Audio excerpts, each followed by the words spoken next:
la reazione dell'indagato al momento dell'arresto? È stato colpito di sorpresa, quindi è rimasto in silenzio, non ha commentato. Del resto è un momento non piacevole per nessuno. Era riuscito a truffare l'assicurazione incassando 30.000 euro, ma non è riuscito ad ingannare i colleghi. Si tratta del maresciallo Ciro Dalla Zeta, 46 anni, già comandante della stazione di Caorle, arrestato stamani dai carabinieri di Venezia.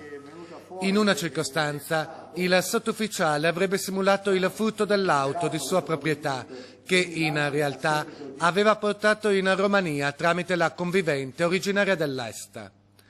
In un altro caso, avrebbe appiccato il fuoco nel Trevigiano al veicolo della compagna che aveva segnalato la sottrazione del mezzo.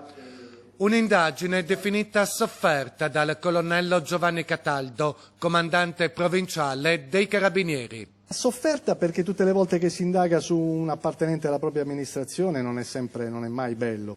L'indagine è partita da un esposto presentato da un cittadino che aveva prestato denaro al maresciallo, senza però ottenere la restituzione dei soldi. No, le indagini continuano ancora, ovviamente, anche perché l'autorità giudiziaria ha chiesto ulteriori elementi. Non è la prima volta che il maresciallo si ritrova coinvolto in vicende giudiziarie. Ancora nel 2007, in qualità di comandante della stazione di Caorle, avrebbe ordinato a 2 sottoposti di eliminare prove d'atti in relazione alla morte per overdose di un 21enne della zona.